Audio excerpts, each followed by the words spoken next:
Salam alaikum wa rahmatullahi ta'ala wa barakatuh, mes chers élèves.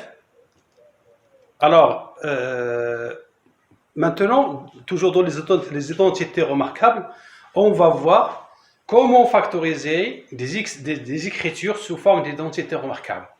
Un petit rappel avant de passer à l'application de l'exercice. Soit A et B de nombres réels. Si vous avez A plus B de tout au carré est égal à A au carré plus 2AB plus B au carré. A moins B de tout au carré est égal à A au carré moins 2AB plus B au carré. A plus B factoriel A moins B est égal à A au carré moins B au carré. L'écriture de gauche à droite, c'est un développement. De droite à gauche, c'est une factorisation. On a déjà vu dans la séance précédente comment développer dans des exemples. Aujourd'hui, on va voir comment factoriser les expressions sous forme d'identité remarquable. Des exemples.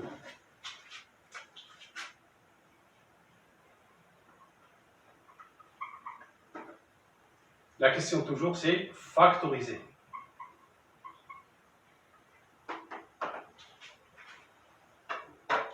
L'exemple 1. A est égal à x carré plus 16x plus 64. Est-ce que vous avez un facteur commun pour toute expression? Non, on n'a pas de facteur commun. Donc, appliquons l'identité remarquable. Est-ce que vous avez la première identité, ou bien la deuxième identité, ou bien la troisième identité remarquable? Si vous avez fait attention, l'écriture ici, c'est sous forme de A au carré plus 2 fois A fois B plus B au carré.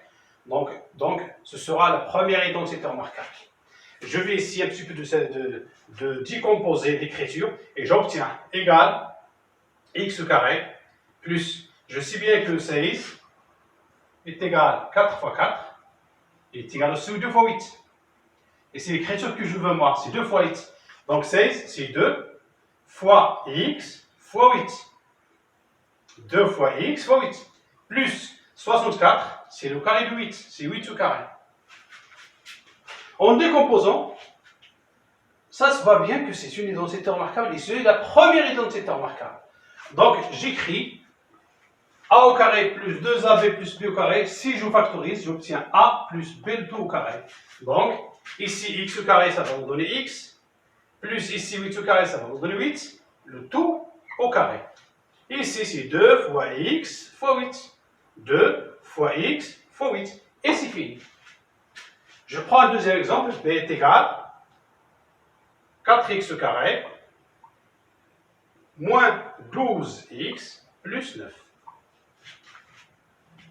De la même manière, regardez bien, je n'ai pas de facteur commun. Je cherche parmi les identités remarquables. J'essaie de décomposer un petit peu l'écriture et j'obtiens 4, c'est le carré de 2, donc c'est 2x, le tout au carré.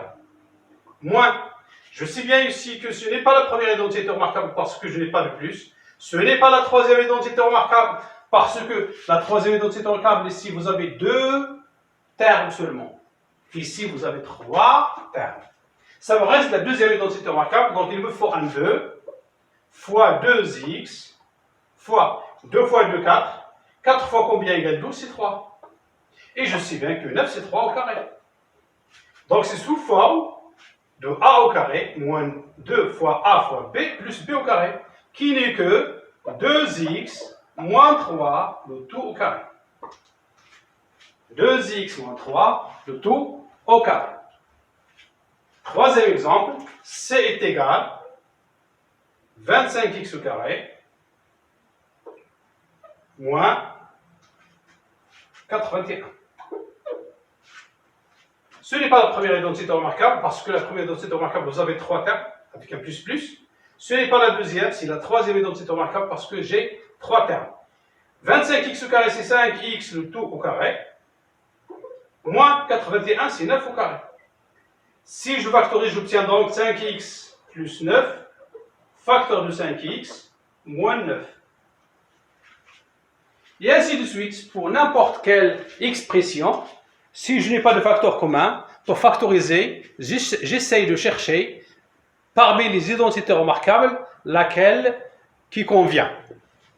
Je vais donner un autre exemple un petit peu difficile pour voir la façon de faire.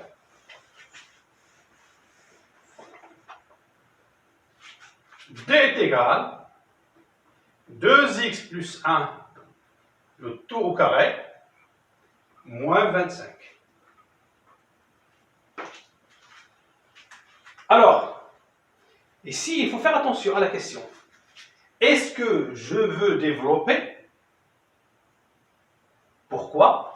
Parce que j'ai ici l'écriture de la première identité remarquable, a plus b le tout au carré, que je peux développer. Ou bien, je veux factoriser. Si je veux factoriser, ce n'est pas la première identité remarquable parce qu'il ne faut pas développer cette écriture. Non, on va laisser 2x plus 1 le tout au carré. Et ici, 25, je sais bien que 25 c'est 5 au carré. Vous allez remarquer maintenant que vous avez l'écriture a au carré moins b au carré qui est la troisième identité remarquable. Et si je veux factoriser, j'obtiens donc 2x plus 1 plus 5, facteur de 2x plus 1 moins 5, qui est égal 2x plus 6, facteur de 2x moins 4. Jusqu'à maintenant, j'ai factorisé en utilisant l'identité remarquable numéro 3. Mais si je veux continuer la factorisation, je vais remarquer ici que 2 est un facteur commun, et ici aussi 2 est un facteur commun. Et je sais bien que 2 fois 2 c'est 4, donc j'écris 4 facteurs. Je factorise par 2, ça devient x plus 3. Je factorise par 2, j'obtiens x moins 2. Et le d est égal 4 facteur de x plus 3 facteur de x moins 2. Là, si je veux. Normalement, puisque je veux appliquer seulement les identités remarquables, en l'écrivant jusqu'ici, c'est bien. Hein? On a utilisé la factorisation de la troisième identité remarquable a au carré moins b au carré. Ainsi de suite. Ainsi de suite. Et je souhaite bonne chance. Assalamu alaikum wa rahmatullahi ta'ala wa barakatuh.